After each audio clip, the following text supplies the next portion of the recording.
Hello, my dear viewers. My name is Anwar Hussain Barbiya, and I welcome you to my channel AHB Physics. We are about to start class 11 Physics. So, जो लोग मेरे channel पे पहले से ही हो उनके लिए तो कोई टेंशन नहीं है. जो लोग नए हो please subscribe my channel. And in class 11 physics, already I have prepared mathematical tools. Then I have prepared two lectures on chapter 1, that is physical world.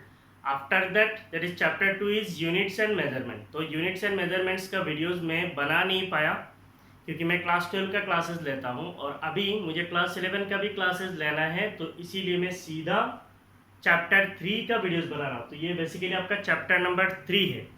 So chapter 2 जो है यूनिट्स एंड मेजरमेंट्स, उसका भी मैं videos बनाऊंगा. जब मैं free हो जाऊंगा तब मैं बनाऊंगा. ठीक है, अभी प्रेजेंटली मैं नहीं बना पाऊंगा क्योंकि 11 और 12 दोनों का वीडियोस एक साथ बनाना है.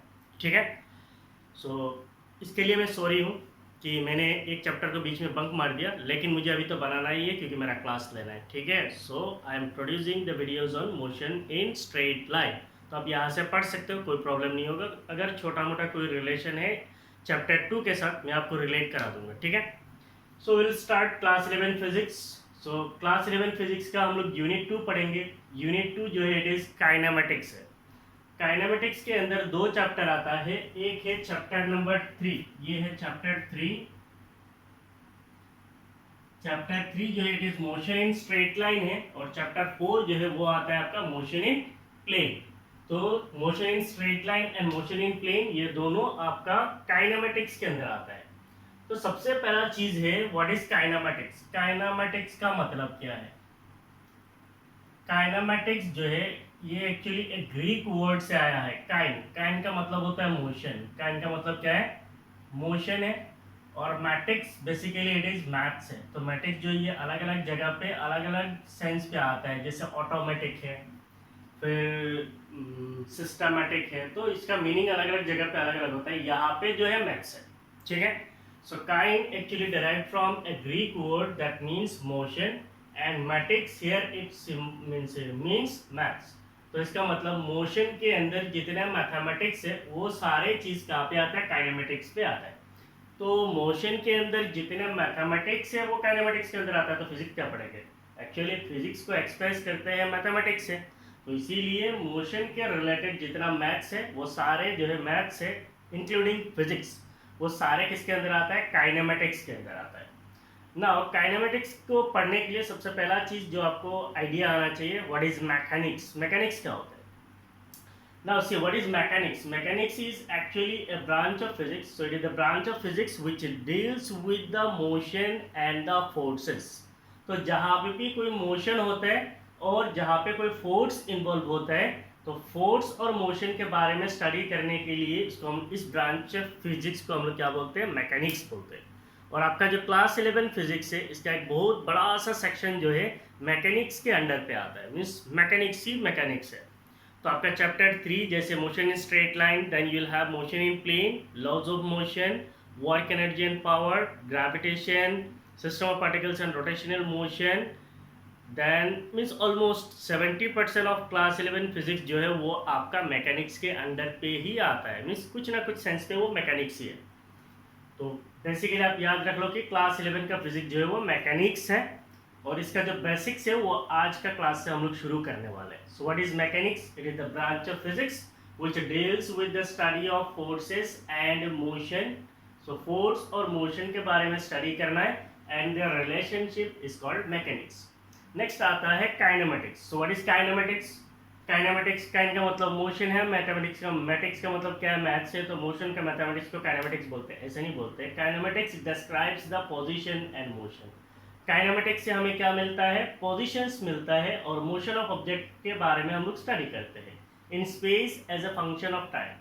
सो in kinematics will describe the position and motion of object in space. Means space पे कोई एक ऑब्जेक्ट का मोशन कैसे होता है. जैसे मान लीजिए इस पेन को अगर मैं इसे छोड़ता हूँ तो वो कैसे जाएगा, तो स्पेस में कैसे जाएगा, उसके बारे में स्टडी करने के लिए as a function of time. तो ये जाने में कितना समय लगेगा, स्लो जाएगा, फास्ट जाएगा, इसका मतलब हमें रिप्रेजेंट करने के लिए क्या चाहिए? टाइम भी चाहिए. But does not consider the cause of motion. So the important thing is In kinematics, it does not consider the cause of motion. ये cause of motion के बारे में आपको कुछ भी information नहीं देता है. Next we have dynamics. What is dynamics? It is the study of causes of motion is called dynamics.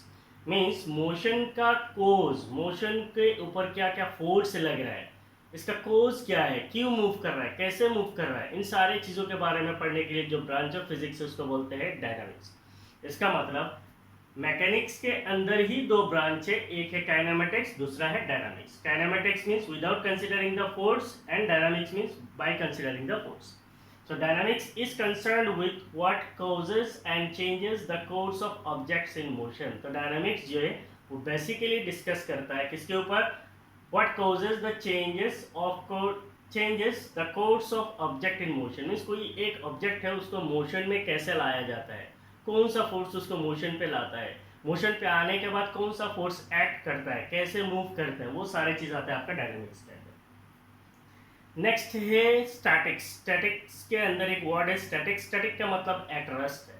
So the branch of mechanics which deals with objects at rest. तो मैकेनिक्स का जो branch mechanics का जो branch object जब rest पे होता है उसके बारे में स्टडी करता है. That is the net force acting is zero is called statics.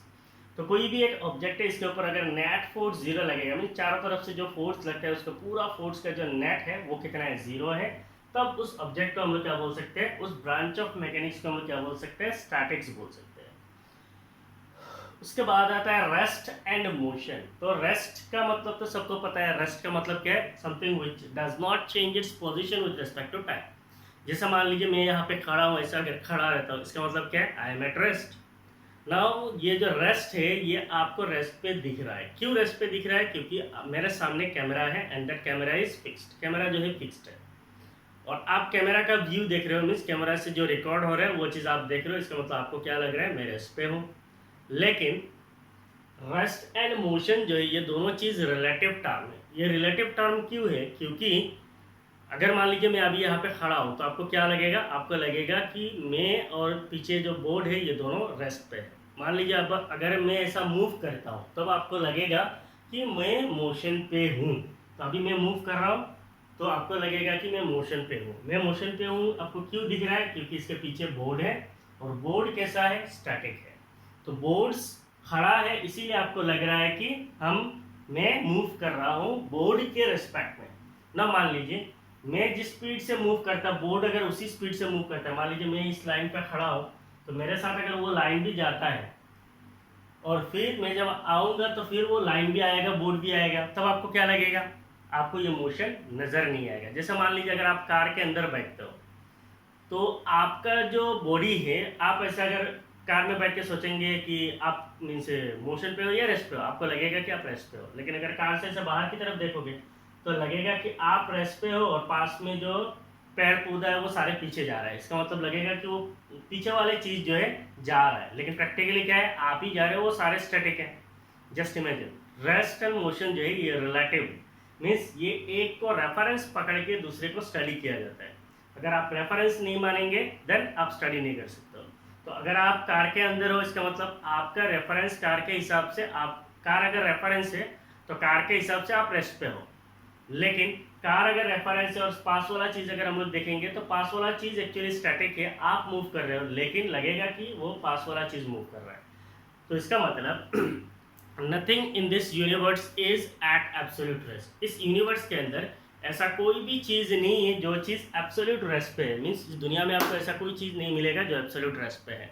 Everything is in motion with respect to some other thing. हर चीज़ जो है मूव करता है. तो आपको पता है अर्थ जो है, the earth is rotating around sun. Earth जो है सन के चारों तरफ ऐसे रोटेट करता है, एज वेल एज अर्थ जो है ऐसे रोटेट करता है. इसका मतलब अपना एक्सिस पे भी 24 आवर्स में एक चक्कर लगा लेता है और सन के चारों तरफ 364 डेज एंड 6 आवर्स के टाइम पे क्या करता है, एक चक्कर लगाता है. इसका मतलब अर्थ अगर रोटेट हो रहा है, इसका मतलब अर्थ के सराउंडिंग पे हम सारे चीज़ें, मान लीजिए ये बोर्ड है, ये बोर्ड क्या है, रेस्ट पे. आपको दिख रहा है रेस्ट पे क्योंकि ये अर्थ के सरफेस के हिसाब से ये रेस्ट पे है. ना यही बोर्ड को अगर कोई मान लीजिए मून से जाके देखेगा तो ये बोर्ड क्या लगेगा, क्योंकि मून से लगेगा कि अर्थ मूव कर रहा है तो इसका मतलब ये बोर्ड भी मूव करता हुआ दिखाई देगा. मैं खड़ा हूँ तो मून से दिखेगा कि मैं भी मोशन पे हूँ. इसका मतलब हर चीज इस दुनिया में मोशन पे है ना। हम लोग जानते हैं सन जो है it is the centre of solar system, तो सारे प्लैनेट्स जो है सन के चारों तरफ चक्कर लगाते हैं, लेकिन सन खुद मिल्की वे गैलेक्सी पे घूमता है। मीन्स सन जो है वो खुद मिल्की वे गैलेक्सी पे घूमता है, और मिल्की वे गैलेक्सी जो है वो उसके लोकल जो गैलेक्सीज है, लोकल जो दूसरा गैलेक्सीज है उनके रेस्पेक्ट में घूमते रहता है। इसका मतलब इस यूनिवर्स में ऐसा कोई भी चीज़ नहीं है जो एब्सोल्यूट रेस्ट पे है, हर चीज़ मोशन पे है। इसका मतलब मोशन को स्टडी करने के लिए हमें क्या चाहिए, रेफरेंस चाहिए। Now a body is said to be at rest if it does not change its position with respect to time, with respect to its surrounding, with the passage of time। तो time के हिसाब से अगर कोई object जो है अपना position को चेंज नहीं कर सकता then it is at rest. अगर वो पोजीशन को चेंज कर लेता है then it is in motion. Rest and motion are relative terms. So ये जो चीज था ये सारे आपका क्या था, कहानी था ना। काइनेमेटिक्स जो है इसको पढ़ने के लिए हमें क्या चाहिए, मोशन और मैथमेटिक्स चाहिए ना। काइनेमेटिक्स के अंदर mathematics means you need some physical quantities. क्या क्या फिजिकल क्वांटिटीज आ सकता है, जैसे आपका आ सकता है डिस्टेंस। मान लीजिए कार है, मूव कर रहा है तो वो कितना डिस्टेंस ट्रेवल कर रहा है। दूसरा चीज डिस्टेंस के क्लोजली रिलेटेड और एक टर्म है, इट इज क्या है, डिस्प्लेसमेंट है। तो डिस्टेंस डिस्प्लेसमेंट हो गया, स्पीड हो गया, और क्या चाहिए, वेलोसिटी चाहिए, उसके बाद और क्या चाहिए, एक्सेलरेशन चाहिए। तो इन सारे चीजों को इनको हम क्या बोलते हैं, फिजिकल क्वांटिटीज बोलते हैं। These are physical quantities. Means कोई एक चीज अगर मूव करता है तो ये क्वांटिटीज के चेंजेस होता है। मींस ये डिस्टेंस चेंज होगा, स्पीड चेंज होगा, वेलोसिटी चेंज होगा, एक्सेलरेशन चेंज होगा। तो इन क्वांटिटीज के बारे में हम लोग पढ़ते हैं पहले काइनेमेटिक्स के अंदर। नाउ अगर हम लोग बोलते हैं यहाँ पे काइनेमेटिक्स है, motion in straight line. Motion in straight line अगर हम लोग बोलते हैं, इसको अलग अलग नाम से जानते हैं। Motion in straight line, straight line पे जो मोशन होता है उसको हम लोग क्या बोलते हैं, मोशन इन स्ट्रेट लाइन बोलते हैं। मोशन इन स्ट्रेट लाइन को कहा जाता है motion in one dimension, 1D। इसका मतलब यहाँ पे वन डायमेंशनल मोशन होता है, ठीक है। तो इसको कहा जाता है मोशन इन 1D और मोशन इन वन डायमेंशन। इसको और एक नाम से जाना जाता है, इसको कहा जाता है rectilinear motion. Rectilinear motion, motion in straight line is also called as rectilinear motion. तो ये सारे हो गए आपका इंट्रोडक्शन के बारे में ना। आप लोग पोज मारिए और ये पार्ट को लिख लीजिए।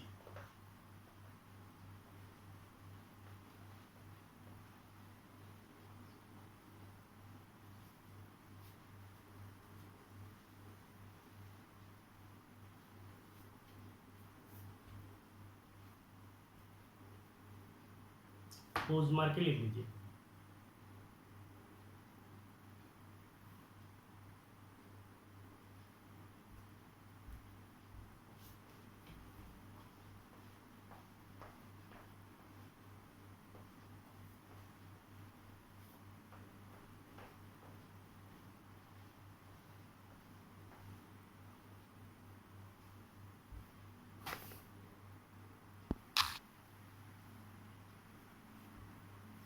So now we'll discuss about a point object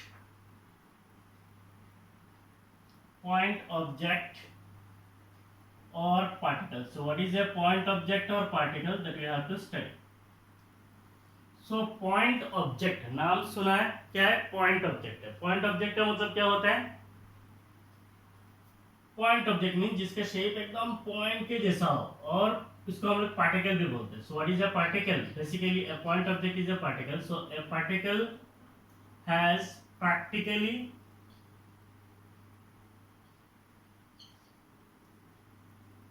zero size and negligible mass.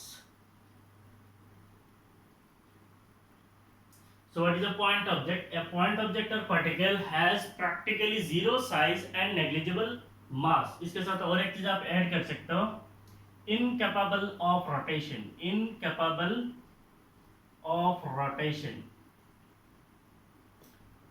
तो ये चीज आपको फिजिक्स में बार बार यूज होता है। What is a point object और पार्टिकल। तो पार्टिकल का मोशन है, पार्टिकल का मोशन है बोल के हम लोग पढ़ते हैं, या फिर पॉइंट ऑब्जेक्ट का मोशन है। So a point object or a particle is one which has practically zero size। इसका मतलब साइज उसका एकदम जीरो के बराबर है, and negligible mass, और इसका मास जो है एकदम negligible है, मीन्स एकदम कम है। Incapable of rotation मीन्स एक पॉइंट है, छोटा सा पॉइंट है, तो इसका रोटेशन का फिर कहाँ से मीनिंगफुल है, तो इतना छोटा मास को हम लोग क्या बोलते हैं, पॉइंट मास बोलते हैं। सो एन ऑब्जेक्ट, हम लोग किसी पॉइंट पार्टिकल को कैसे कंसीडर कर सकते हैं, या फिर पॉइंट ऑब्जेक्ट कैसे कंसीडर कर सकते हैं, when the distance traveled by an object, distance traveled by an object is much larger as compared to the size of object, as compared to the size of object, the object in motion can be considered as a point object. The object in motion can be considered as a point object. So what is a point object? When the size when the distance traveled by an object is much larger as compared to the size of object, the object in motion can be considered as a point object. मान लीजिए आपके पास कोई एक car है, तो car का basically size कितना होता है, 3 मीटर to 5 मीटर हो सकता है। तो अगर मान लीजिए वो कार 50 किलोमीटर तक जाता है, तो डिस्टेंस कितना है, 50 किलोमीटर है, तो उसका डिस्टेंस ट्रैवल कितना किया है, 50 किलोमीटर, और कार का साइज कितना है, 3 मीटर से लेकर 5 मीटर है। तो ये जो कार का जो लेंथ है that is 3 metre to 5 metre, और जो डिस्टेंस ट्रेवल किया है, डिस्टेंस ट्रेवल के हिसाब से कार का जो लेंथ है वो बहुत छोटा है। ऐसे समय पे हम लोग जो ऑब्जेक्ट मूव कर रहा है उस ऑब्जेक्ट को हम लोग पॉइंट ऑब्जेक्ट की तरह कंसीडर कर सकते हैं। तो बेसिकली हम लोग काइनेमेटिक्स में जब भी बोलेंगे ए कार इज मूविंग, सपोज इसका मतलब कोई एक कार मूव कर रहा है, तो वो कार का जो मोशन है उसको हम लोग कैसे मानेंगे, it is a point object का मोशन की तरह मानेंगे। मान लीजिए ए बॉल इज मूविंग, तो इसका मतलब बॉल को हम लोग पॉइंट ऑब्जेक्ट की तरह कंसीडर करेंगे। तो आप ऐसे इमेजिन करना कि पॉइंट ऑब्जेक्ट का मतलब ऐसा कुछ नहीं है कि कोई पॉइंट है। Point object means object in motion is considered as a point object. Condition इतना है, उसका जो डिस्टेंस ट्रेवल्ड है ऑब्जेक्ट के साइज के हिसाब से डिस्टेंस ट्रेवल बहुत ज्यादा होना चाहिए, then we can consider it as a point object. ठीक है। दूसरा एक चीज इंपॉर्टेंट है, it is called frame of reference. Frame of reference, frame of reference का मतलब क्या है,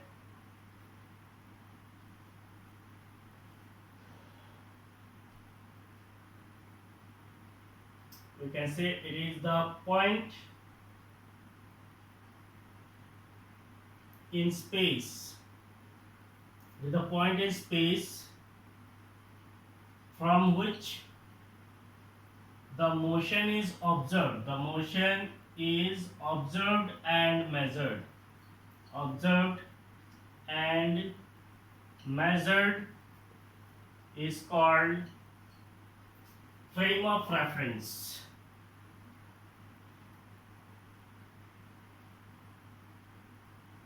The point in space from which the motion is observed and measured is called frame of reference. इसका मतलब मान लीजिए अगर किसी एक ऑब्जेक्ट का मोशन होता है स्ट्रेट लाइन पे, तो अगर मैं बोलता हूँ एक ऑब्जेक्ट जो है यहाँ पे है, इसका मतलब यहाँ पे है, तो इसको लोकेट करने के लिए ये कहाँ पे है। सो अगर कोई भी बोलेगा ये कहाँ पे है, तो आपको क्या चाहिए, एक रेफरेंस चाहिए।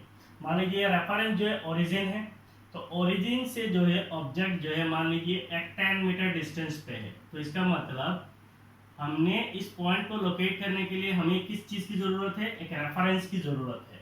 तो जिस पॉइंट, इसी को ही कहा जाता है frame of reference. Frame of reference का मतलब क्या है, it is the point in space from which the motion is observe. किसी भी मोशन को ऑब्जर्व करने के लिए एक पॉइंट इन स्पेस चाहिए, जिस पॉइंट से मोशन को ऑब्जर्व किया जाता है और मेजर किया जाता है, उसको क्या कहा जाता है, फ्रेम ऑफ रेफरेंस कहा जाता है।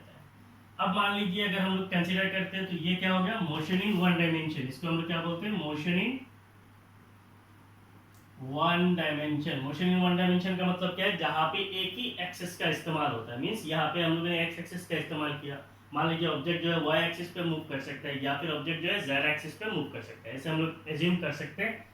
मान लीजिए ये आपका इमेजिनरी एक्स एक्सिस है, ये वाई एक्सिस है, ये जेड एक्सिस है। तो मोशन इन स्ट्रेट लाइन पे क्या होगा, ऑब्जेक्ट जो है या तो एक्स एक्सिस की तरफ जाएगा, नहीं तो वाई एक्सिस की तरफ जाएगा, नहीं तो जेड एक्सिस की तरफ जाएगा। मींस ये खाली एक ही एक्सिस का इस्तेमाल करेगा।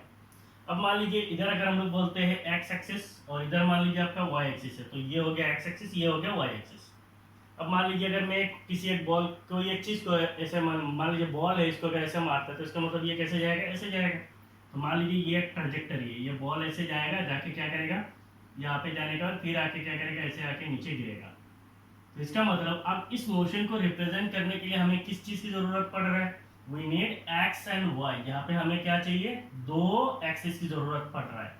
तो यहाँ पे अगर हम लोग बोलेंगे तो x का कुछ वैल्यू होगा, some there will be some value of x and there will be some value of y। तो यहाँ पे y का कुछ वैल्यू होगा, यहाँ पे x का कुछ वैल्यू होगा। इस पॉइंट पे अगर हम लोग बोलेंगे तो यहाँ पे x का कुछ वैल्यू होगा, y का कुछ वैल्यू होगा। इसका मतलब यहाँ पे क्या हो रहा है, इस मोशन को डिस्क्राइब करने के लिए हमें दो एक्सिस की जरूरत पड़ रहा है।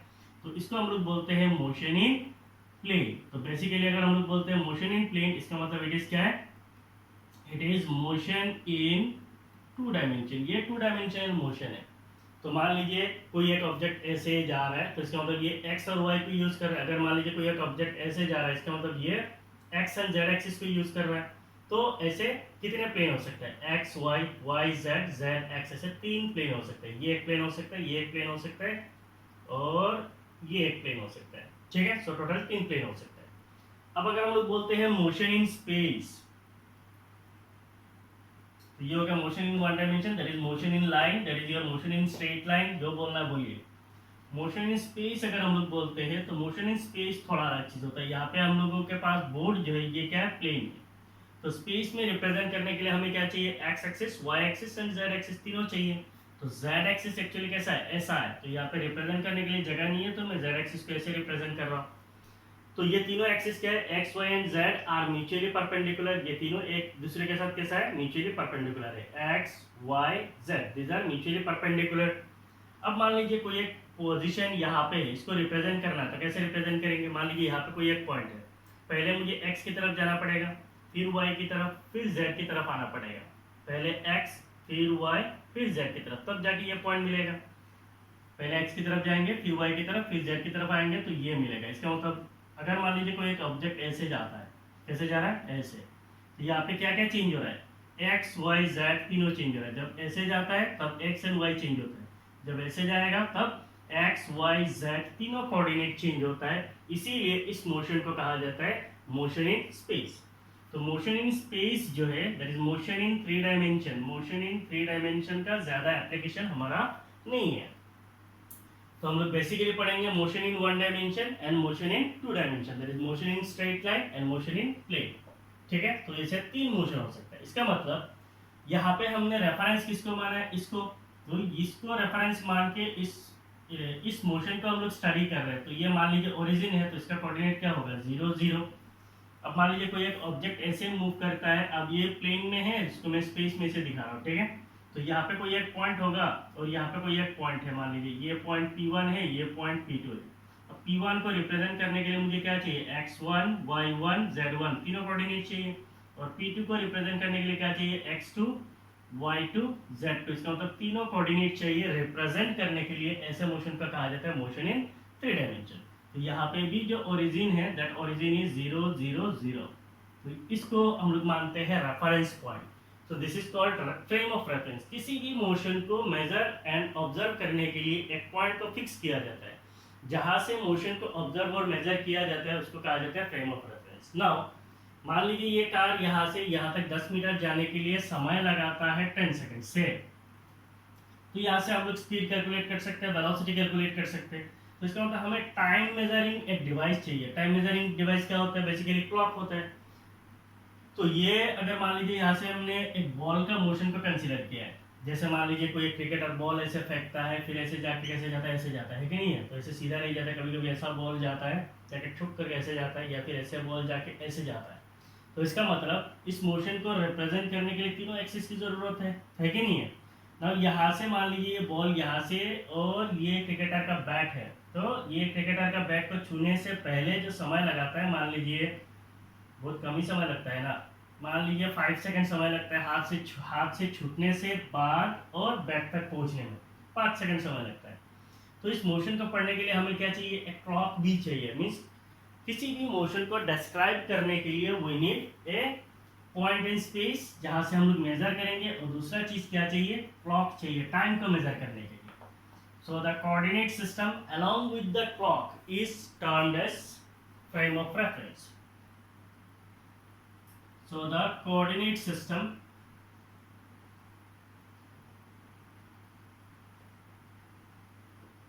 along with clock is termed as frame of reference. किसी भी मोशन को अच्छी तरीके से डिस्क्राइब करने के लिए we need a reference point, और इसको स्टडी करने के लिए हमें किस चीज़ की ज़रूरत पड़ता है, कोऑर्डिनेट एक्सिस की ज़रूरत पड़ता है। एक्स कोऑर्डिनेट, वाई कोऑर्डिनेट, इनके बारे में पता चलना पड़ता है। तो इसका मतलब coordinate system along with clock is termed as frame of reference. इस पूरा चीज़ को हम क्या बोलते हैं, फ्रेम ऑफ रेफरेंस बोलते हैं। तो यहाँ से आपको बेसिक आइडिया मिल गया what is motion in 1 dimension, motion in 2 dimension and motion in 3 dimension. इतना डिटेल्स पे अभी हम लोग नहीं जाएंगे, क्योंकि हमें इस वीडियो के अंदर बहुत सारी चीज़ पढ़ना है, डिस्टेंस, डिस्प्लेसमेंट, ये सारे चीज़ पढ़ना है, ठीक है। तो आप लोग पोज मारिए और जल्दी लिख लीजिए।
So now we are going to discuss rectilinear motion.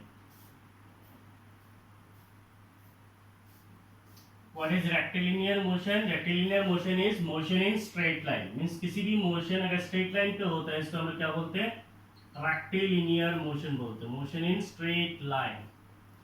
So rectilinear motion का मतलब क्या है, motion in straight line है। Next अगर हम लोग बोलते हैं uniform motion, तो ये सारे वर्ड जो आपको बार बार मिलेगा, uniform motion. What is uniform motion? जब मोशन यूनिफॉर्म होता है इसको कहा जाता है यूनिफॉर्म मोशन। यूनिफॉर्म का मतलब क्या है, when the distance travel, when equal distances are travelled in equal interval of time, when equal distances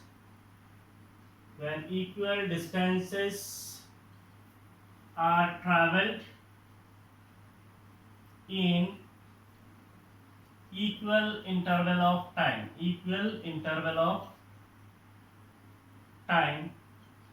the motion of object is termed as motion of object is called uniform motion। इसका मतलब क्या है, when equal distances are traveled in equal interval of time, the motion of object is called uniform motion। इसका मतलब क्या है, अगर मान लीजिए आपके पास कोई एक ऑब्जेक्ट है, ये ऐसे स्ट्रेट लाइन पे मूव कर रहा है, पहला यहाँ पे था, फिर यहाँ पे गया, फिर यहाँ पे गया। ये जो डिस्टेंस है, मान लीजिए ये डिस्टेंस 5 मीटर है, और ये जो डिस्टेंस है ये भी 5 मीटर है। इसका मतलब अगर मैं मान लेता हूँ ये टाइम t1 है, ये टाइम t2 है, ये टाइम t3 है। मान लीजिए टाइम t1 जो है 0 है, t2 जो है 5 सेकंड है, और t3 जो है मान लीजिए 10 सेकंड है। इसका मतलब पहला 5 मीटर को ट्रैवल करने के लिए चेंज इन टाइम, टाइम का कितना चेंज हो रहा है, 5 - 0, इसका मतलब 5 सेकंड। सेकंड इंटरवल में चेंज इन टाइम कितना है, इट इज 10 - 5, तो 10 - 5 सेकंड, इसका मतलब क्या है, 5 सेकंड है। तो पहला 5 सेकंड में 5 मीटर जाता है, दूसरा 5 सेकंड में 5 मीटर जाता है, फिर 5 सेकंड पे 5 मीटर जाएगा। तो इसका मतलब the distance travel are equal in equal interval of time. जितना समय पे जितना डिस्टेंस ट्रैवल कर रहा है, उसी समय पे उतना ही डिस्टेंस अगर ट्रैवल करता है, उस मोशन को कहा जाता है यूनिफॉर्म मोशन। फिर हम लोग पढ़ेंगे स्केलर्स और वेक्टर्स के बारे में। ये सारे जो चीज़ है ये सारा आपका इंट्रोडक्शन पार्ट में आता है, ठीक है। स्केलर्स तो फिजिकल क्वांटिटीज है, मींस फिजिक्स में जितने भी फिजिकल लॉज है, फिनोमेना है, इन सारे को डिस्क्राइब करने के लिए कुछ क्वांटिटीज का यूज होता है, उनको हम लोग क्या बोलते हैं, फिजिकल क्वांटिटीज बोलते हैं। और फिजिकल क्वांटिटीज जो है based on directional property physical quantities are classified as scalars and vectors. तो इस चीज को मेंशन कर देता हूँ, फिजिकल क्वांटिटीज का अलग अलग टाइप होता है। based on directional property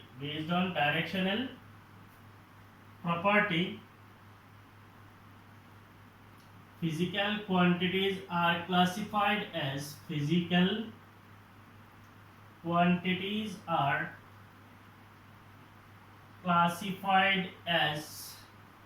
scalars and vectors। पहला क्या है, scalars.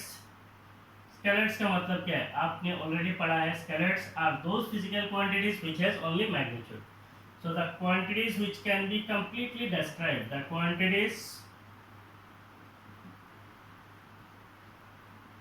which can be completely described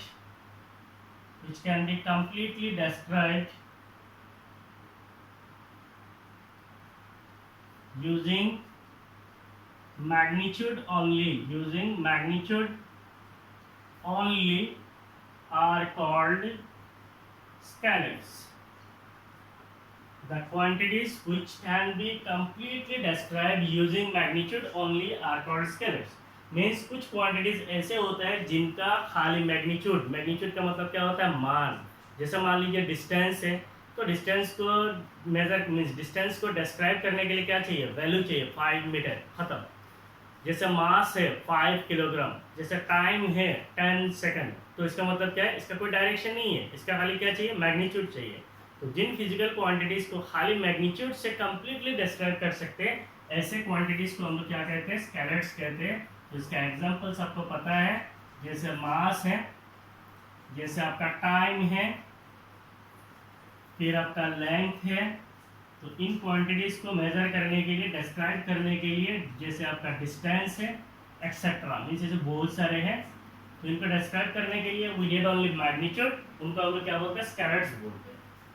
physical quantities का और एक टाइप होता है, इसको कहा जाता है वेक्टर्स, और ये बहुत इंपॉर्टेंट रोल प्ले करता है आपका फिजिक्स में। सो जिन क्वांटिटीज का मैग्नीट्यूड और डायरेक्शन दोनों चाहिए, the quantities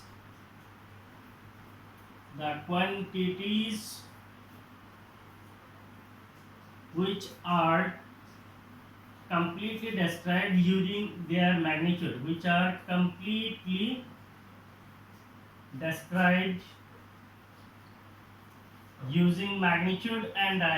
using magnitude and direction,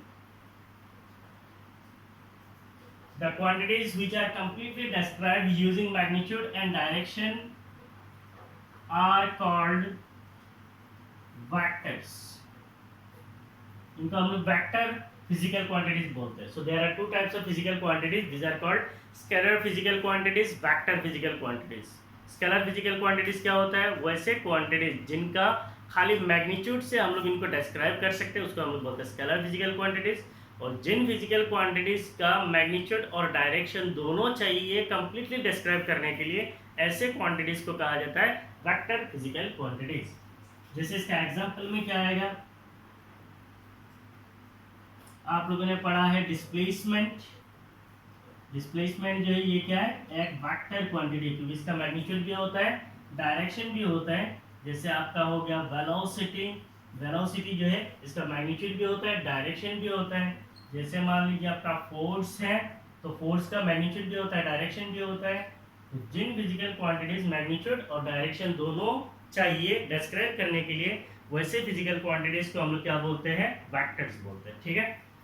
तो आप लोग पोज मार के जल्दी जल्दी लिख लीजिए।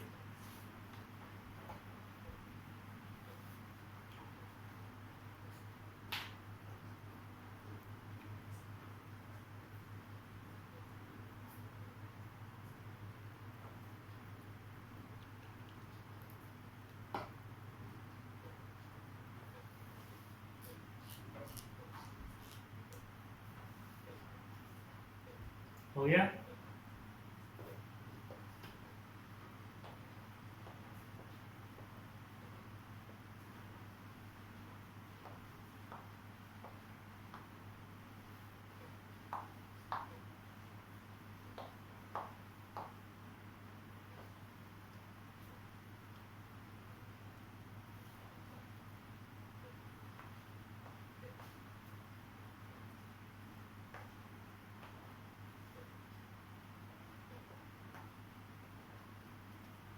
So now will study distance and displacement. ये एकदम बहुत बेसिक चीज है, ये सारी चीज आप लोगों ने पढ़ा हुआ है।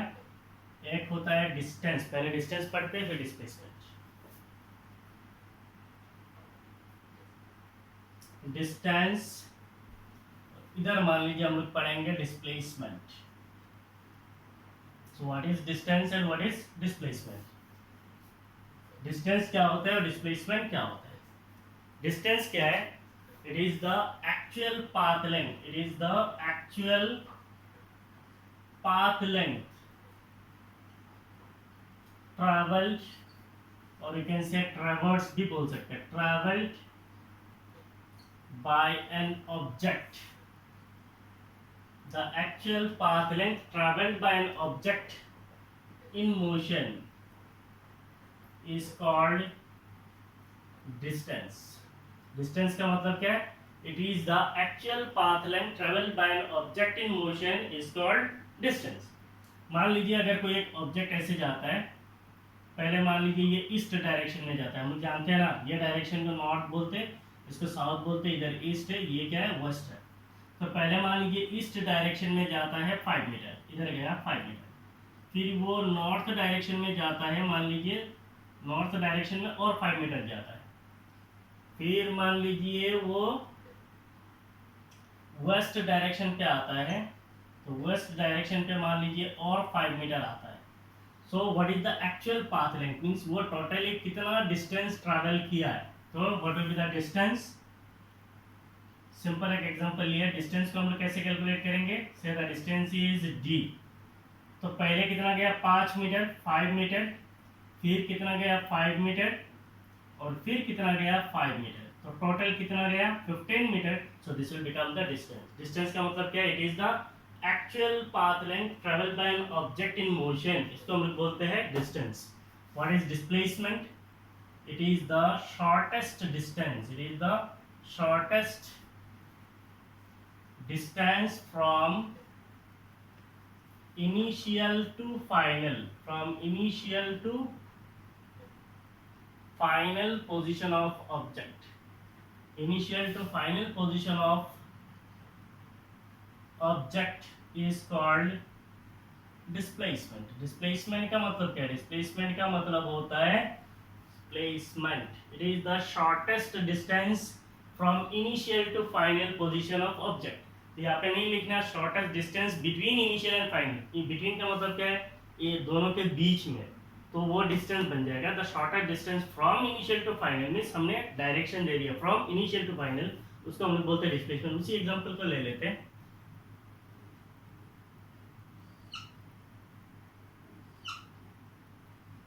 जैसे बहुत सारे एग्जांपल्स हैं, आपको आगे न्यूमेरिकल्स में और मिलेगा। तो हमने कैसा कंसीडर किया था, पहले जो ऑब्जेक्ट है ये कितना डिस्टेंस जाता है 5 मीटर, फिर ये 5 मीटर इधर जाता है, फिर ये 5 मीटर इधर जाता है, तो इधर हो गया 5 मीटर, इधर हो गया 5 मीटर, इधर हो गया 5 मीटर। तो इसका इनिशियल पोजीशन क्या था? इनिशियल यहाँ से शुरू किया, इसको हम लोग बोल सकते हैं एक्स आई। ये एक्चुअली क्या है? It is the initial position, और ये क्या हो गया final position. So what is displacement? It is the shortest distance from initial to final position. तो आप कितने भी रास्ता ड्रॉ करो, मान लो इन दोनों पॉइंट के बीच में ऐसे एक रास्ता ड्रॉ करो, ऐसे एक रास्ता ड्रॉ करो, ऐसे एक रास्ता ड्रॉ करो, ऐसे एक रास्ता ड्रॉ करो, सबसे छोटा रास्ता कौन सा होगा? यही। तो जो रास्ता सबसे छोटा होता है from initial to final position, वही क्या होता है? डिस्प्लेसमेंट होता है। तो what will be the displacement? ये हो गया डिस्प्लेसमेंट इनिशियल और फाइनल के बीच में। So this is the initial position, और ये क्या है? ये हो गया फाइनल पोजीशन। तो इनिशियल से फाइनल पोजीशन की तरह जो सबसे छोटा डिस्टेंस होता है, इसको क्या कहा जाता है? डिस्प्लेसमेंट कहा जाता है। तो अगर मैं यहाँ पे डिस्प्लेसमेंट बोलूँ, what will be the displacement? Say the displacement is x, so it will be equal to displacement कितना है, ये देखने में स्क्वायर लग रहा है तो इसका मतलब ये भी 5 मीटर होगा, 5 मीटर, और इसका डायरेक्शन किधर होगा, टुवर्ड्स नॉर्थ, इसका डायरेक्शन क्या है, टुवर्ड्स नॉर्थ, तो उतना अभी नहीं चाहिए, अभी डिस्प्लेसमेंट में ही रख देते, डायरेक्शन नहीं दे रहा, तो डिस्प्लेसमेंट क्या हो गया 5 मीटर है। Now see what is the distance, it is the actual path length, what is the displacement, it is the shortest distance from the initial to the final position, इसको बोलते हैं डिस्प्लेसमेंट। तो अभी हमें पता है डिस्टेंस जो है ये एक्चुअल पाथ लेंथ है, इसका मतलब distance is a scalar quantity, so distance is a scalar quantity, क्योंकि इसका खाली मैग्नीट्यूड होता है, distance is a scalar quantity. तो अगर मैं डिस्प्लेसमेंट बोलूं, so displacement is a vector quantity, displacement is a vector quantity, displacement का मैग्नीट्यूड भी है और डायरेक्शन भी है, तो इसीलिए ये क्या बन जाएगा, वेक्टर क्वांटिटी बन जाएगा। और डिस्टेंस क्या है, स्केलर क्वांटिटी है ना। डिस्टेंस जो है ये डिस्टेंस है, डिस्टेंस कभी भी नेगेटिव नहीं होता है, तो it is always positive, it is always positive, distance आपको हमेशा पॉजिटिव मिलेगा। डिस्प्लेसमेंट जो है it is positive as well as negative, it is positive as well as negative, ये नेगेटिव भी हो सकता है। कैसे हो सकता है, मान लीजिए कोई एक लाइन है, ये लाइन है, ये इसका रेफरेंस पॉइंट ओरिजिन है, तो इधर से अगर हम लोग ये मान लीजिए एक्स एक्स डायरेक्शन पे है, तो इधर अगर हम लोग जाएंगे तो ये डिस्प्लेसमेंट क्या होगा, पॉजिटिव, और रेफरेंस के लेफ्ट साइड में जाएंगे तो डिस्प्लेसमेंट क्या हो जाएगा, नेगेटिव। ये 0 है, मान लीजिए ये 5 है, 10 है, 15 है, 20 है, 30 है, तो इधर जाएंगे तो पॉजिटिव है, इधर जाएंगे तो -5 -10 -15, इसका मतलब इधर जाने से ये हो गया रेफरेंस, रेफरेंस से लेफ्ट जाने से नेगेटिव, राइट जाने से पॉजिटिव, इसीलिए डिस्प्लेसमेंट पॉजिटिव भी होता है, नेगेटिव भी होता है, लेकिन डिस्टेंस हमेशा पॉजिटिव होता है। नाउ ऐसा यूनिट क्या होगा, ऐसा यूनिट इज, ये डिस्टेंस है, लेंथ है, ऐसा यूनिट इज मीटर। अगर मैं डिस्प्लेसमेंट बोलूं तो डिस्प्लेसमेंट का ऐसा यूनिट क्या अलग होगा क्या, सो ऐसा यूनिट ये भी एक डिस्टेंस है लेकिन उसका डायरेक्शन है, so SI unit is metre only, the SI unit is metre denoted as m. और क्या चाहिए, तो कहानी इतना समझ में आ गया डिस्टेंस और डिस्प्लेसमेंट का, ठीक है। तो इसको एक छोटा सा डिफरेंस के रूप में लिख दिया, मैं इसको बाउंड्री खींच देता हूँ। नाउ डिस्टेंस और डिस्प्लेसमेंट को समझाने के लिए एक छोटा सा एग्जांपल लेता हूँ। मान लीजिए ये एक लाइन है, ठीक है, आपके पास दो पोजीशन है, एक पोजीशन ये है ए, दूसरा पोजीशन ये है बी, और मैं ए से बी की तरफ, मुझे ए से बी की तरफ जाना है, तो जाने के लिए मैं एक रास्ता ऐसा कंसीडर कर रहा हूँ, एक रास्ता ऐसे कंसीडर कर रहा हूँ, लेकिन मुझे जाना है ए से लेके बी तक ही है, तीन रास्ता मैंने कंसीडर किया, एक रास्ता इधर, एक इधर और एक इधर, सो ये तीन पाथ है, 1 2 3। तो इन तीनों पाथ में अगर मैं बोलूंगा डिस्टेंस, यहां से एक चीज देखिए, एक हो गया आपका डिस्टेंस, दूसरा हो गया आपका डिस्प्लेसमेंट। इससे कंडीशन आपको समझ में आएगा, डिस्टेंस जो है वो डिस्प्लेसमेंट के बराबर भी हो सकता है या नहीं हो सकता है, distance can be equal to displacement. ये कौन सा पाथ के लिए दिखाई दे रहा है, ए से लेके बी तक ये जो रास्ता है, यहाँ पे डिस्टेंस और डिस्प्लेसमेंट सेम डायरेक्शन है, इसका मतलब पाथ 2 का डिस्टेंस और डिस्प्लेसमेंट बराबर है। दूसरा, distance is always greater than displacement. इस रास्ते पे देखो डिस्टेंस कितना है, ये हो गया डिस्टेंस, डिस्प्लेसमेंट क्या है, ये है, इसका मतलब डिस्टेंस डिस्प्लेसमेंट से ज्यादा है। अब अगर इस रास्ते के बारे में बोलेंगे तो डिस्टेंस क्या है, ये डिस्टेंस है, मींस ये पूरा लेंथ आएगा, और डिस्प्लेसमेंट का मतलब ये है, इसका मतलब यहाँ पे डिस्टेंस जो है डिस्प्लेसमेंट से ज्यादा है। अब ऐसा भी हो सकता है क्या, distance is less than displacement, distance is less than displacement, is it possible, क्योंकि डिस्टेंस जो है डिस्प्लेसमेंट से कम होगा, ये कभी नहीं हो सकता, सो इट इज नॉट पॉसिबल। अगर मैं बोलता हूँ distance is greater than or equal to displacement, is it correct? So ये भी करेक्ट है, ये भी करेक्ट है और ये भी करेक्ट है, लेकिन इन दोनों को मिला के यही बना है, इसका मतलब distance can be equal distance is always greater than displacement और it is equal to displacement. Distance जो है वो डिस्प्लेसमेंट के बराबर भी हो सकता है या फिर हमेशा डिस्टेंस जो है डिस्प्लेसमेंट से बड़ा होगा। ठीक है, तो सबसे ज्यादा करेक्ट कौन सा है, ये है, क्योंकि इसके अंदर पूरा इंफॉर्मेशन है। ठीक है, तो ये ऐसा क्या बोलूँ आपको समझाने के लिए एक एग्जांपल है। So this is about your distance and displacement. आप पोज मारिए, लिखिए जल्दी जल्दी।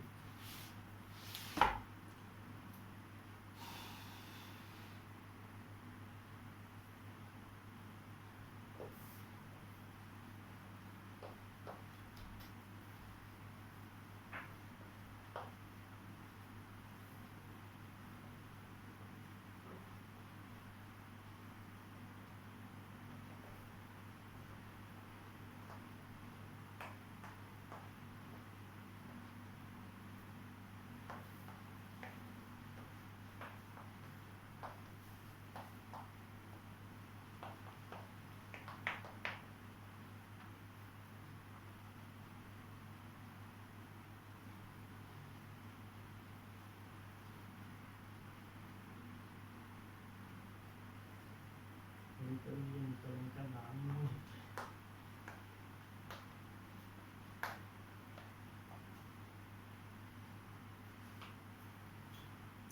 उसके बाद हम लोग पढ़ेंगे position time graphs. Position time graph means किसी एक ऑब्जेक्ट का पोजीशन को डिस्क्राइब करेंगे विद रिस्पेक्ट टू टाइम, इसको कहा जाता है पोजीशन टाइम ग्राफ्स। और ये पोजीशन टाइम ग्राफ जो है आपका मोशन को डिस्क्राइब करने का एक बहुत मीन्स क्या बोलूँ इम्पॉर्टेंट टूल है। मीन्स मोशन कैसा होता है टाइम के हिसाब से उसको रिप्रेजेंट करने के लिए एक बहुत इंपॉर्टेंट टूल है, उसको कहा जाता है पोजीशन टाइम ग्राफ। सो आपको एक ऐसा आ सकता है, draw the position time graph for a stationary object. Position time graph for a stationary object, कोई एक स्टेशनरी ऑब्जेक्ट के लिए आपको क्या करना है, पोजीशन टाइम ग्राफ ड्रॉ करना है। कैसे ड्रॉ करेंगे, स्टेशनरी ऑब्जेक्ट है, इसका मतलब मान लीजिए यहाँ पे कोई एक लाइन है, एक ऑब्जेक्ट यहाँ पे है, रेफरेंस यहाँ पे है, ऑब्जेक्ट यहाँ पे है और इसका डिस्टेंस कितना है, मान लीजिए 4 मीटर है। तो यहाँ पे ऑब्जेक्ट का मतलब क्या है, मान लो कोई एक गाड़ी है, दिस इज ए कार, और कार जो है वहाँ पे रेस्ट पे है, the object is at rest. जब ऑब्जेक्ट रेस्ट पे होता है इसको बोलते हैं स्टेशनरी। तो ये 4 मीटर पे खड़ा ही है, नहीं मूव कर रहा है, इसका मतलब इसका अगर हम लोग पोजीशन टाइम ग्राफ ड्रॉ करेंगे तो कैसे होगा, मान लीजिए इधर मैं ले लेता हूँ displacement in metre, x means displacement in metre, और इधर मेरा टाइम t है इन सेकंड। तो इनिशियली शुरुआत के समय पे आपका जो कार है कितना डिस्टेंस पे था, 4 मीटर दूरी पे था, और टाइम गया गया गया जा रहा है 1 मिनट से 10 मिनट 20 मिनट 50 मिनट घंटा, लेकिन आपका जो डिस्प्लेसमेंट है वो चेंज नहीं हो रहा है। इसका मतलब ये बिल्कुल क्या होगा, स्ट्रेट लाइन होगा along time axis. Time axis के पैरेलल एक स्ट्रेट लाइन होगा, इसको कहा जाता है position time graph of a stationary object. दूसरा, for an object in uniform motion, अगर कोई एक ऑब्जेक्ट यूनिफॉर्म मोशन पे होगा तब क्या होगा। यूनिफॉर्म मोशन का मतलब क्या है, when the object travels equal distance in equal interval of time, इसको हम लोग बोलते हैं यूनिफॉर्म मोशन। यूनिफॉर्म मोशन में अगर पोजीशन टाइम ग्राफ ड्रॉ करेंगे तो कैसे होगा, मान लीजिए इधर आपका टाइम है इन सेकंड, इधर आपका डिस्प्लेसमेंट है इन मिनट। इनिशियली यहाँ पे है तो इसका मतलब टाइम जब 0 है डिस्प्लेसमेंट भी 0 है, उसके बाद टाइम बढ़ेगा डिस्प्लेसमेंट भी बढ़ेगा। तो ये जो ग्राफ होगा वो कैसा होगा, एग्जैक्टली लीनियर होगा। मान लीजिए अगर मैं बोलता हूँ ये हो गया हमारा टाइम, तो इस टाइम पे डिस्प्लेसमेंट कितना है, इतना है। अब मैं अगर बोलता हूँ ये, मान लीजिए ये टाइम,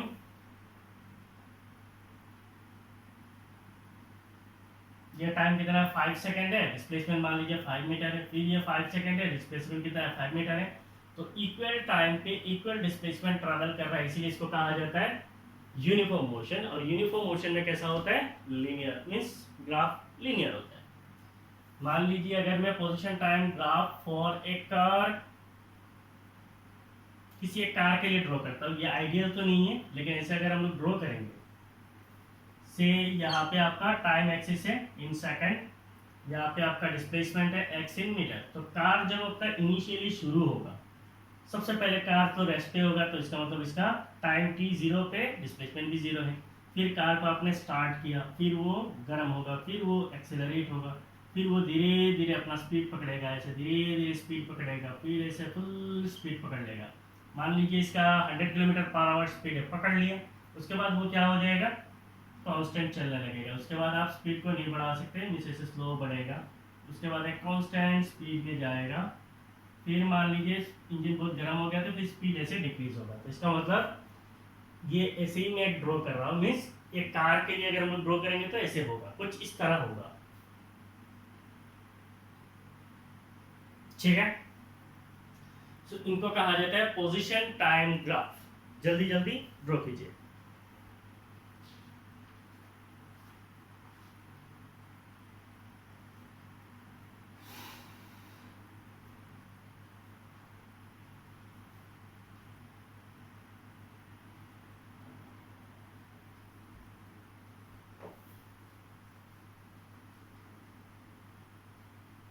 अब हम लोग दो इम्पोर्टेंट टर्म को फिजिक्स में दो इम्पोर्टेंट टर्म आता है, इसको हम लोग डिफाइन करेंगे। एक होता है एवरेज स्पीड और दूसरा होता है average velocity. What is average speed and what is average velocity?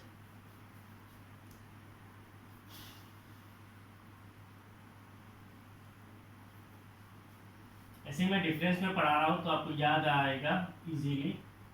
Average speed, ये सारे चीज़ आपको मिला हुआ चीज़ है, ऐसा नहीं है कि आपके लिए नया है। दूसरा चीज़ हम लोग पढ़ेंगे एवरेज वेलोसिटी। एवरेज वेलोसिटी, सो define average speed, average velocity. कोई भी आपको पूछ सकता है what is average speed.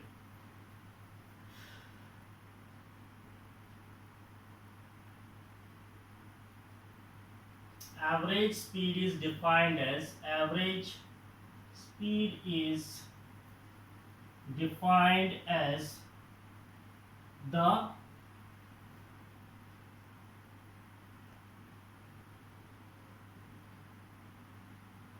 actual path length covered या फिर distance travel, दोनों लिख सकते हैं। defined as the actual path length traveled by object, actual path length traveled by object divided by average speed is defined as the actual path length traveled by object divided by the time interval in which motion has taken place, in which motion has taken place. So average speed is defined as the actual path length traveled by the object divided by the time interval in which the motion has taken place. इसका मतलब मान लीजिए कोई एक object ऐसे जाता है, ठीक है, पहले इधर जाता है, फिर इधर जाता है, फिर इधर जाता है, फिर इधर जाता है, फिर इधर, फिर इधर। मान लीजिए ये जाने के लिए x सेकंड समय लगता है, इधर 2 सेकंड, इधर 2 सेकंड, इधर मान लीजिए 3 सेकंड, इधर 4 सेकंड, इधर 4 सेकंड। ठीक है, शुरू कहाँ से किया, यहाँ से गया कहाँ पे, यहाँ पे। तो इसको टोटल जाने में टोटल टाइम इंटरवल समय कितना लगा है, 1 3 5 8 12 16 सेकंड। तो टोटल टाइम इंटरवल कितना है, 16 सेकंड है। और डिस्प्लेसमेंट कितना है, मान लीजिए इधर 1 मीटर है, इधर 2 मीटर है, इधर ऐसे ही है। तो डिस्प्लेसमेंट मान लीजिए सॉरी डिस्टेंस मान लीजिए आपका कितना है, 16 मीटर है। तो एवरेज स्पीड कितना होगा, average speed will be equal to distance is 16 meter divided by time, it is 16 second। इसका मतलब 1 meter per second is the average speed। ऐसे ही एक एग्जांपल लिया। एवरेज वेलोसिटी को कैसे डिफाइन करेंगे, average velocity is defined as average velocity is defined as the displacement, यहाँ पे क्या है, the displacement covered by object, displacement covered by object divided by the time interval divided by the time interval. Average velocity is defined as the displacement covered by the object divided by the time interval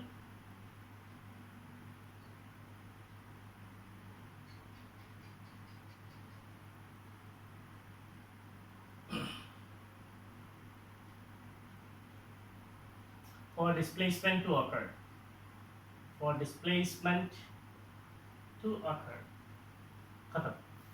Simply, average velocity is defined as the displacement covered by object divided by the time interval for displacement to occur. तो displacement को होने के लिए जो समय लगता है और जितना displacement होता है, तो जितना displacement होता है divided by displacement होने का जो समय लगता है उसको हम लोग बोलते हैं average velocity. So we define average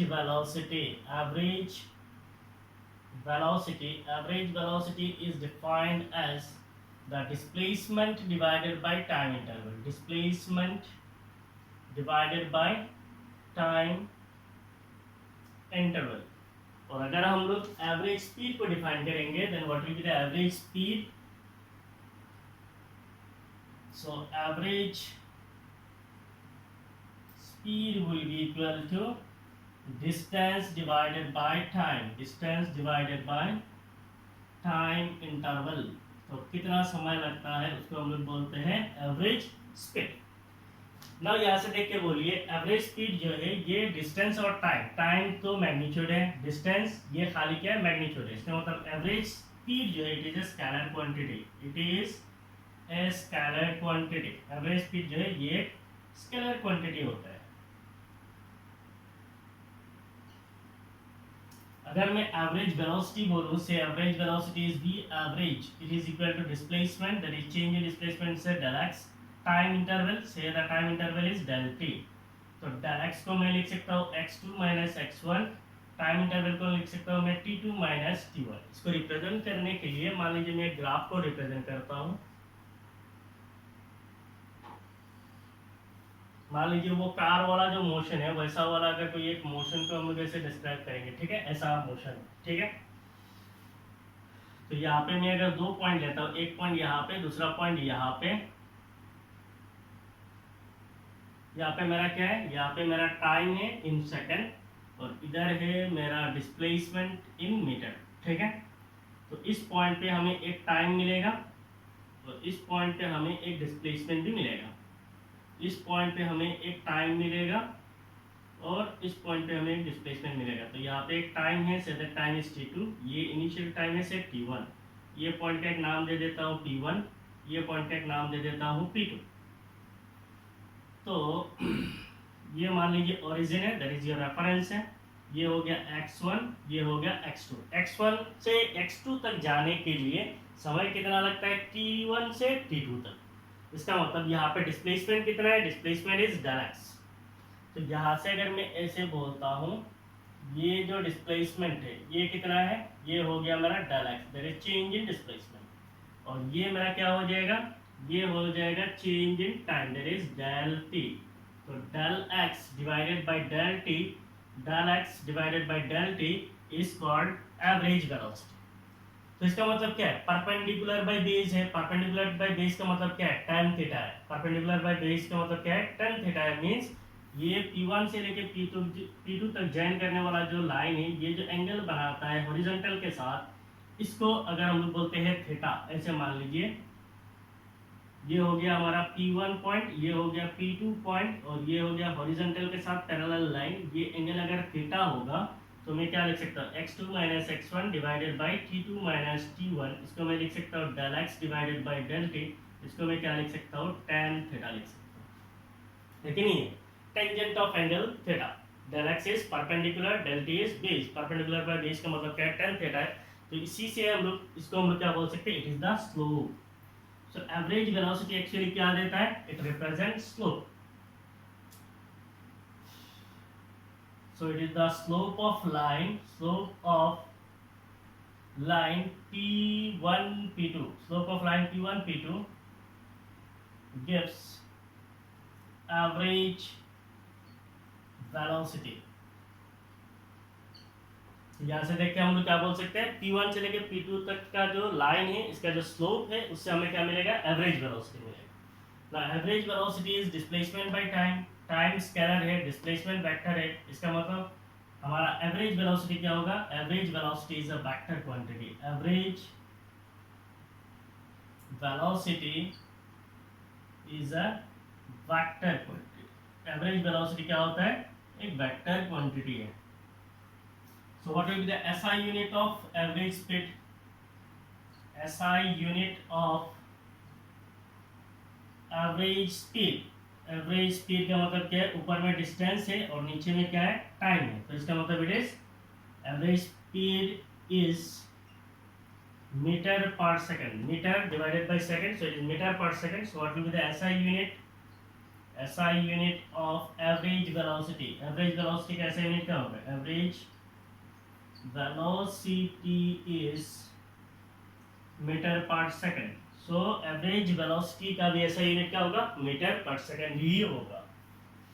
now average speed जो है ये नेगेटिव हो सकता है, नहीं हो सकता, क्योंकि डिस्टेंस जो है हमेशा पॉजिटिव क्वांटिटी है, तो इसका मतलब average speed is always a positive quantity, average speed is always positive, average speed जो है वो हमेशा पॉजिटिव होता है, लेकिन एवरेज वेलोसिटी पॉजिटिव भी हो सकता है, नेगेटिव भी हो सकता है। Average velocity can be positive, average velocity positive हो सकता है, एवरेज वेलोसिटी नेगेटिव हो सकता है, एंड जीरो, जीरो भी हो सकता है। जीरो कब होगा, जब डिस्प्लेसमेंट जीरो होगा तब एवरेज वेलोसिटी क्या हो जाएगा, जीरो हो जाएगा। डिस्प्लेसमेंट जीरो कब होता है, जैसे मान लीजिए एक ऑब्जेक्ट यहाँ से यहाँ तक गया, फिर यहाँ गया, फिर यहाँ गया, फिर यहाँ पे घूम के आ गया, फिर यहाँ से गया, फिर यहाँ पे गया, फिर यहाँ पे गया, फिर यहाँ पे गया, तो यहाँ से शुरू किया फिर यहाँ पे आ गया, तो इसका मतलब इसका डिस्प्लेसमेंट कितना है, the distance from initial to final, initial final एक ही पॉइंट पे है, तो इसका मतलब डिस्प्लेसमेंट कितना है, जीरो है।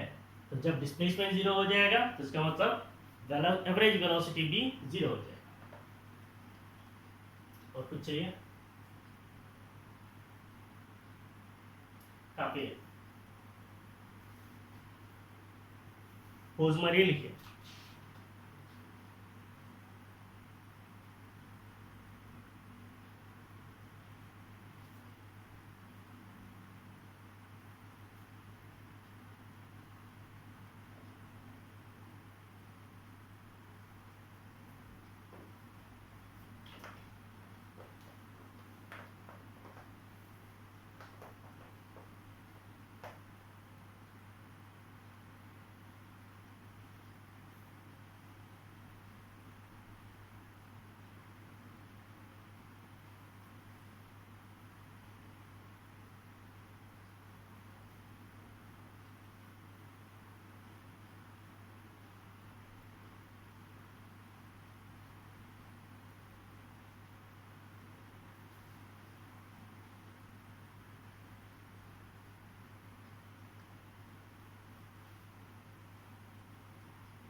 तो अभी हमें पता चला है कि एवरेज वेलोसिटी जो है, average velocity can be positive, average velocity can be negative, average velocity can be zero.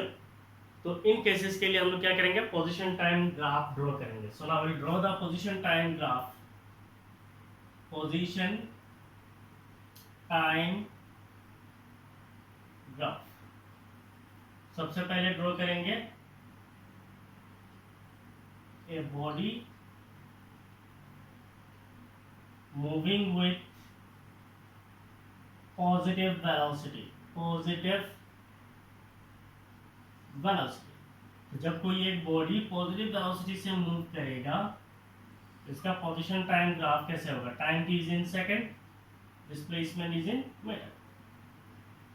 तो टाइम के साथ इसका वेलोसिटी इंक्रीज होगा, मींस डिस्प्लेसमेंट कंटिन्यूअसली इंक्रीज होगा, so this will be the graph for positive velocity. Now, a body moving with negative velocity. A body moving with negative velocity, किसी एक body अगर negative velocity से move करता है तब इसका पोजीशन टाइम ग्राफ कैसे होगा। मान लीजिए इधर time t is in second है, इधर आपका डिस्प्लेसमेंट इज इन मीटर है, तो नेगेटिव होगा, इसका मतलब ऐसे डिस्प्लेसमेंट डिक्रीज होता जाएगा, तो इसका मतलब नेगेटिव वेलोसिटी है। डिस्प्लेसमेंट बढ़ता जाएगा, इसका मतलब पॉजिटिव वेलोसिटी है। डिस्प्लेसमेंट छोटा कम होता जाएगा, टाइम के साथ डिस्प्लेसमेंट कम होता जा रहा है, इसका मतलब ये नेगेटिव वेलोसिटी है। अगर एक रेस्ट पे ड्रॉ करेंगे, दैट मीन्स स्टेशनरी है, अ बॉडी एट रेस्ट, तो रेस्ट पे अगर हम लोग ड्रॉ करेंगे तो पहले जैसे ड्रॉ किया वही है, time is in second, displacement is in metre, तो एट रेस्ट ये कैसा होगा, ऐसा होगा। ठीक है, so these are the position time graphs. So इसके साथ हमारा ये क्लास खत्म है। इसके आगे का ऑलरेडी शायद वीडियो का लेंथ बड़ा हो रहा है, तो इसके साथ हमारा क्लास खत्म है। इसके आगे हम लोग जब वीडियो बनाएंगे तो उसमें हम लोग पढ़ेंगे एक्सेलरेशन, फिर बहुत सारा चीज़ें हम लोग पढ़ेंगे। ठीक है, ये काइनेमेटिक्स बहुत बड़ा है। ठीक है, और मैकेनिक्स का तो कोई लिमिट ही नहीं, मैकेनिक्स इज इनडेफिनिट है, nobody can define the boundary of mechanics. Mechanics का बाउंड्री कोई भी डिफाइन नहीं कर सकता है, और काइनेमेटिक्स भी बहुत बड़ा है। तो हमारा सिलेबस में जितना है हम बस उतना ही पढ़ेंगे, बहुत ज़्यादा आगे नहीं जाएंगे। ठीक है, अगर मेरा वीडियो को अच्छा लगा है प्लीज़ लाइक माई वीडियो, और अगर आप मेरे चैनल पे नए हो प्लीज़ सब्सक्राइब माई चैनल, और आप मेरे को एक हेल्प कर सकते, please share my videos with your friends, so that ज़्यादा से ज़्यादा स्टूडेंट्स मेरे चैनल पे ऐड हो जाए। ठीक है, thank you for watching my videos, bye bye.